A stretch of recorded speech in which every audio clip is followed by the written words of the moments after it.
Hello friends, दास्तान-ए-जुर्म की कहानी के इस एपिसोड में आप सभी का स्वागत है। आज हम आपको एक ऐसी कहानी सुनाने जा रहे हैं जो बहुत ही हैरत अंगेज है और इस कहानी में कातिलों ने कत्ल करने का एक ऐसा नायाब तरीका निकाला जिसको लगभग सॉल्व करना बहुत मुश्किल था। तारीख 17 जुलाई साल 2016 में उत्तर प्रदेश के हापुड़ की नहर में एक लड़की की लाश तैरती हुई दिखाई देती है। यूपी पुलिस ने इस पूरे मामले को ऑनर किलिंग का मामला समझा और जब इस केस की जांच हुई तो 2 साल बाद दिल्ली पुलिस के सामने एक ऐसा सच आया जिसे सुनकर आपके भी होश उड़ जाएंगे। यूपी पुलिस ने जिन लोगों को इस लड़की का कातिल ठहराया था उनकी भी उसी दिन हत्या कर दी गई थी जिस दिन इस लड़की का मर्डर हुआ था। वेद प्रकाश फैमिली हत्याकांड के नाम से चर्चित इस केस में बहुत सी चौंकाने वाली बातें सामने आई जिसके बारे में आपको आज हम बताने वाले हैं। इस केस में सबसे अहम किरदार 6 लोग हैं। वेद प्रकाश किरोड़ीवाल, उनकी पत्नी साधना, उनकी बेटी नैना, उनका बेटा शुभम, रितेश कटियार और अभिषेक पाल। 17 जुलाई 2016 को यूपी के हापुड़ की नहर में कुछ लोगों को एक महिला की लाश तैरती हुई दिखाई देती है। देखते ही देखते वहां पर लोगों की भीड़ जमा हो जाती है क्योंकि सभी हैरान थे कि आखिर इस नहर में लड़की की लाश कहां से आ गई है। इसलिए इस इलाके के रहने वाले लोगों ने फ़ौरन पुलिस को फ़ोन किया। खबर मिलते ही पुलिस घटनास्थल पर तुरंत पहुंच जाती है। फिर पुलिस ने उस नहर में से उस शव को निकलवाया। वहीं पास में एक सेंट्रो गाड़ी खड़ी थी। पुलिस ने अंदाज़ा लगाया कि लाश को इसी कार में लाया गया होगा, इसलिए पुलिस ने उस कार की अच्छे से छानबीन की, लेकिन कार से उन्हें कोई सुराग नहीं मिला। कार के नंबर से पुलिस वालों को पता लगा कि वह कार दिल्ली के वजीराबाद इलाके में रहने वाले वेद प्रकाश किरोड़ीवाल की है। जब यूपी पुलिस नॉर्थ दिल्ली के वजीराबाद में पहुंचती है तो उस महिला के माता पिता और भाई घर पर नहीं थे। घर पर ताला लगा हुआ था।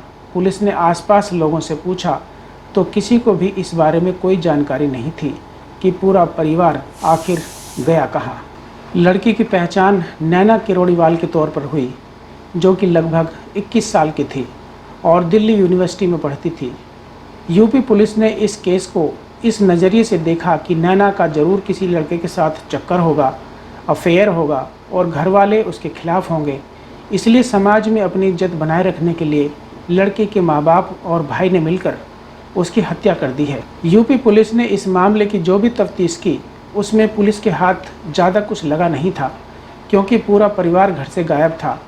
इसलिए यूपी पुलिस ने जब इस केस की चार्जशीट कोर्ट में दायर की तो इसे ऑनर किलिंग का मामला बताया और कोर्ट में कहा कि लड़की के घर वाले उसकी हत्या करने के बाद फरार हो गए हैं।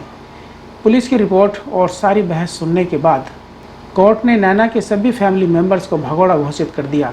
जब यूपी पुलिस ने इस मामले को ऑनर किलिंग का मामला बताकर इसको क्लोज कर दिया, हत्या करने वालों की खुशी का कोई ठिकाना नहीं था क्योंकि 4 लोगों को मौत के घाट उतारने के बाद भी वो ऐश की ज़िंदगी गुजार रहे थे। लेकिन चाहे अपराधी कितना भी शातिर क्यों न हो, वह कभी ना कभी पकड़ा जरूर जाता है और ऐसा ही कुछ इस हत्याकांड में भी हुआ था। फिर 2 साल बाद दिल्ली की क्राइम ब्रांच ने नैना की हत्या को लेकर एक ऐसा सनसनीखेज और दिल दहला देने वाला खुलासा किया जिसने पूरे सिस्टम को हिलाकर रख दिया था।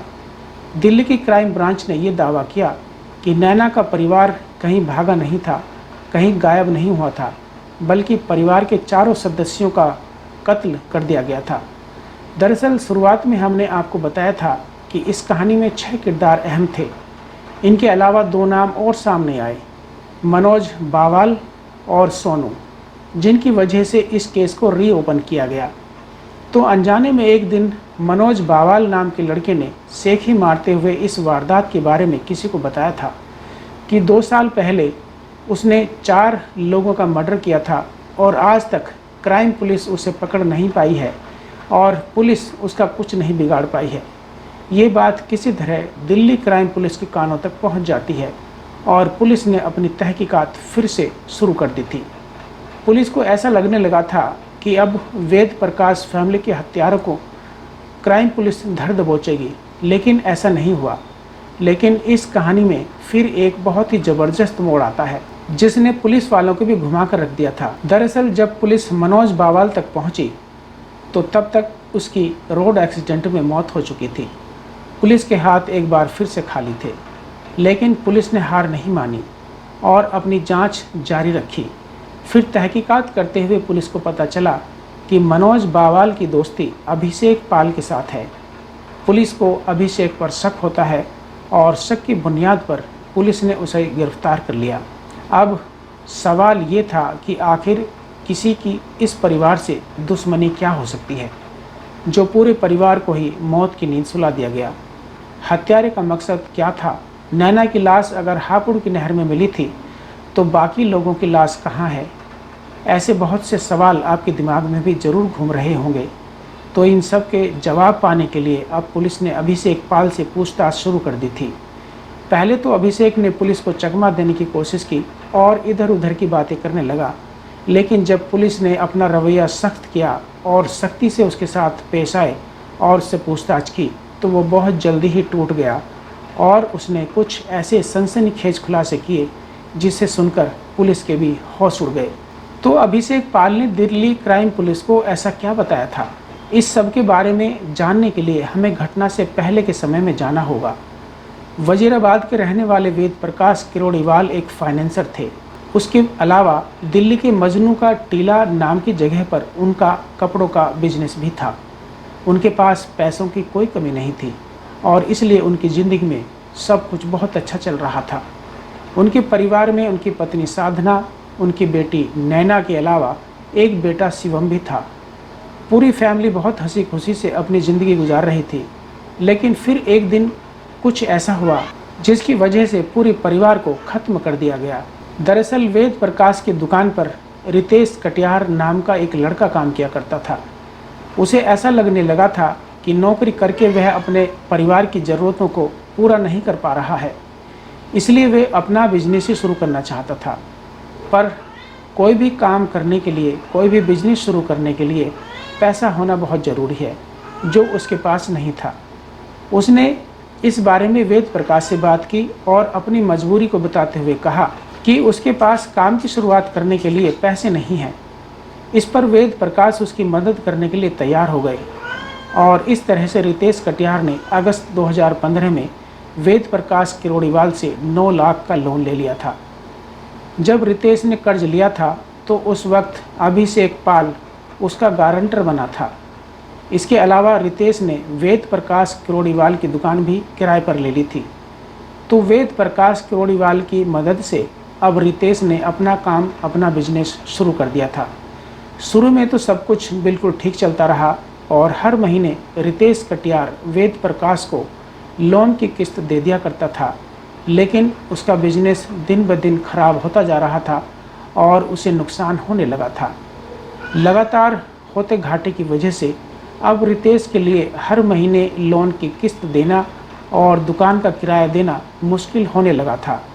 जब रितेश कटियार ने कर्ज की किस्त और रेंट देना बंद कर दिया तो पहले तो वेद प्रकाश किरोड़ीवाल ने उससे प्यार से कहा कि वह समय पर उसे पैसा दे दिया करे, लेकिन जब रितेश कटियार ने नहीं सुना तो उसने फिर उसके ऊपर अपने पैसे वापस करने के लिए प्रेशर बनाना शुरू कर दिया। इस बात को लेकर दोनों में आए दिन बहस होने लगी और झगड़ा होने लगा, लेकिन इस परेशानी का कोई हल निकल नहीं रहा था क्योंकि रितेश कटियार का बिजनेस अब पूरी तरह से डूब गया था और उसे नुकसान हो गया था। तो ऐसे में उसके पास वेद प्रकाश को देने के लिए पैसे नहीं थे। रोज़ रोज़ की चिक चिक और बहसबाजी से रितेश कटियार अब बहुत परेशान हो चुका था। वह अब इससे किसी भी हालत में छुटकारा पाना चाहता था। वेद प्रकाश अब रितेश कटियार के गारंटर अभिषेक पर भी पैसे वापस करने के लिए दबाव बनाने लगते हैं, जिससे वह भी बहुत परेशान हो जाता है। तब एक दिन इन दोनों ने फैसला किया कि वे इस प्रॉब्लम का कोई पुख्ता हल जरूर निकालेंगे। अब आगे जो भी आपको इस केस में सुनने को मिलेगा वो आपको बेहद दुखी और परेशान कर देगा और आप अपनी आंखों से बहने वाले आंसुओं को कंट्रोल नहीं कर पाएंगे। काफ़ी सोचने के बाद इन्होंने वेद प्रकाश किरोड़ीवाल को हमेशा के लिए मौत की नींद सुलाने का फैसला कर लिया था। हत्या की साजिश में इन्होंने 2 और लड़कों को मनोज और सोनू को भी शामिल कर लिया था। अब ये सारे मिलकर 4 हो गए थे और ये चारों के चारों वेद प्रकाश और उसके पूरे परिवार को ख़त्म करना चाहते थे। प्लान के मुताबिक अभिषेक ने अब नैना के छोटे भाई शुभम को ड्राइविंग सिखाना शुरू कर दिया था, क्योंकि उनका मकसद ये था कि वे इस परिवार के करीब जाना चाहते हैं, जिसमें वो कामयाब भी हो गए। अब इनको लगा कि सब कुछ इनकी योजना के हिसाब से चल रहा है, तो अब उन्होंने 15 जुलाई को वेद प्रकाश किरोड़ीवाल की हत्या की योजना बनाई। हत्या वाले दिन यानी कि 15 जुलाई 2016 को अभिषेक पाल लगभग सुबह के 11 बजे वेद प्रकाश किरोड़ीवाल के घर पहुंच जाता है और उसने वेद प्रकाश से कहा कि शुभम की कार के टायर बहुत ख़राब हो चुके हैं और अब उन्हें बदलवाना ज़रूरी है। उसने वेद प्रकाश को टायर बदलवाने के लिए अपने साथ टायर की शॉप पर चलने के लिए कहा। वेद प्रकाश अभिषेक के साथ टायर वाले की दुकान पर जाने के लिए घर से निकल जाते हैं।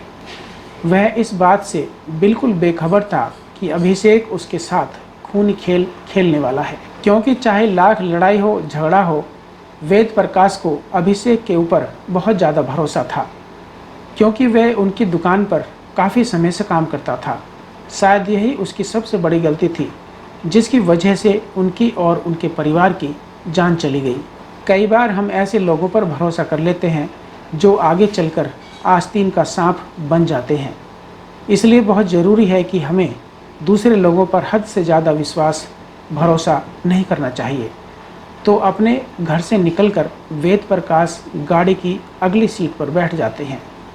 तभी मौका देखकर हत्यारों ने क्लच वायर लेकर उनका गला घोंटना शुरू कर दिया। वेद प्रकाश बुरी तरह से तड़प रहे थे और अपनी जान बचाने के लिए हाथ पैर मार रहे थे, लेकिन सब बेकार था। जब उनका शरीर पूरी तरह से ठंडा हो गया तो कातिलों ने उनके शव को कार की डिग्गी में डाल दिया। दोनों बहुत खुश थे कि उन्होंने कितनी चालाकी से वेद प्रकाश किरोड़ीवाल को मौत के घाट उतार दिया है। लेकिन अब इन दोनों को इस बात का डर सताने लगा था कि जब वेद प्रकाश घर वापस नहीं लौटेंगे तो ऐसे में वेद प्रकाश किरोड़ीवाल की पत्नी साधना और उनका बेटा शुभम सबको बता देंगे और पुलिस को भी जानकारी दे देंगे कि वेद प्रकाश अभिषेक के साथ घर से निकले थे। बस इसी डर की वजह से दोनों ने फैसला किया कि इस पूरी फैमिली को ही निपटा देते हैं। लगभग दोपहर को 2 बजे इन दोनों ने शुभम को फ़ोन किया और उससे कहा कि तुम्हारी कार के टायर अब सही हो गए हैं, तुम एक बार गाड़ी चलाकर देख लो कि टायर सही हैं या नहीं। शुभम उनके पास चला जाता है। शुभम की हत्या भी ठीक वैसे ही की गई जैसे वेद प्रकाश की गई थी और उसका मर्डर करने के बाद अभिषेक और रितेश कटियार ने उसकी डेड बॉडी को भी पीछे डिग्गी में रख दिया था। अब इन दरिंदों ने अगला निशाना वेद प्रकाश की पत्नी साधना को बनाया और फिर से वेद प्रकाश के घर जा पहुँचे और उनकी पत्नी साधना से झूठ बोला कि उनके पति का एक्सीडेंट हो गया है और अब वो हॉस्पिटल में है। ये सुनकर साधना बहुत परेशान हो गई और उन दोनों के साथ घर से निकल जाती है ताकि जल्द से जल्द अपने पति के पास वो हॉस्पिटल में पहुंच सके। साधना को मारने के लिए भी उन्होंने इस क्लच वायर का ही इस्तेमाल किया, जिससे उन्होंने वेद प्रकाश और शुभम को ठिकाने लगाया था। अब केवल नैना बची थी। लगभग रात 9 बजे के करीब दोनों आरोपी फिर से वेद प्रकाश के घर पहुंच जाते हैं और नैना को वही एक्सीडेंट की झूठी कहानी सुनाते हैं जो उन्होंने उसकी मां साधना को सुनाई थी। नैना भी उनकी बातों में आ जाती है और उनके साथ घर से निकल जाती है। रास्ते में नैना की भी क्लच वायर से गला घोंटकर हत्या कर दी जाती है। एक हंसते खेलते परिवार को कुछ ही घंटों में मौत की नींद सुला दिया गया और हत्यारों को अपने किए पर ना तो कोई शर्म थी और ना ही कोई अफसोस था। ऐसे लोग इंसान कहलाने के लायक नहीं होते। उसके बाद उस कार को लेकर एक स्कूल में गए जो बिल्कुल सुनसान था और वहाँ पर कोई भी आता जाता नहीं था। चारों लोगों के शवों को वे वहीं पर फेंककर वापस आ गए। 16 जुलाई की रात को एक बार फिर वो चारों उस स्कूल में गए और उन्होंने सभी लाशों को चटाई में लपेटा और एक बार फिर से कार की डिग्गी में रखा। लेकिन इस बार कार वेद प्रकाश की थी और ये वही सेंट्रो कार थी जो हापुड़ की नहर के पास पुलिस को यानी यूपी पुलिस को मिली थी। बहुत चालाकी से ये लोग अपना काम कर रहे थे ताकि किसी को भी इस हत्याकांड की भनक तक ना लगे और इसलिए उन्होंने उन शवों के ऊपर परफ्यूम से भरी हुई पूरी बोतल छिड़क दी थी ताकि किसी को इन शवों में से बदबू ना आ जाए।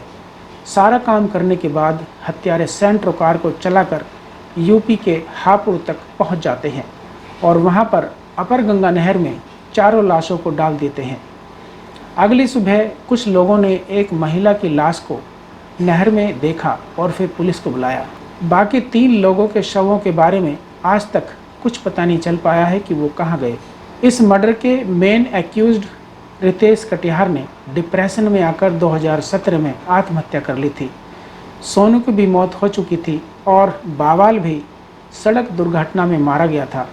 1 साल पहले इन्होंने 4 लोगों को मार दिया था और अब 3 खुद ही इस दुनिया से जा चुके थे। दिल्ली क्राइम पुलिस ने हत्या के मास्टरमाइंड अभिषेक पाल को गिरफ्तार करके जेल भेज दिया। पुलिस के सामने ये केस कुछ इस तरीके से सामने आया कि तहकीकात के दौरान पुलिस को ये ऑनर किलिंग का मामला ही लगा था। शायद हत्यारे ज़रूरत से ज़्यादा चालाक थे जिन्होंने षड्यंत्र को बहुत ही शानदार तरीके से रचा था।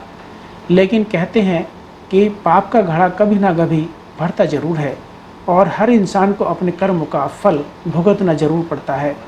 ठीक ऐसा ही इस केस में भी हुआ। दोस्तों, इस घटना को सुनाने का मकसद किसी का दिल दुखाना या किसी को परेशान करना बिल्कुल नहीं है, बल्कि आपको जागरूक और सचेत करना है। दास्तान जुर्म भी बाकी है। हम जल्दी फिर लौटेंगे एक और नई कहानी के साथ। तब तक आप अपना और अपनों का ख्याल रखें। हमारी ये कहानी आपको पसंद आई हो तो चैनल को सब्सक्राइब करें, वीडियो को लाइक और शेयर करें। नीचे कमेंट बॉक्स में अपनी राय और सुझाव ज़रूर दें। बहुत बहुत धन्यवाद।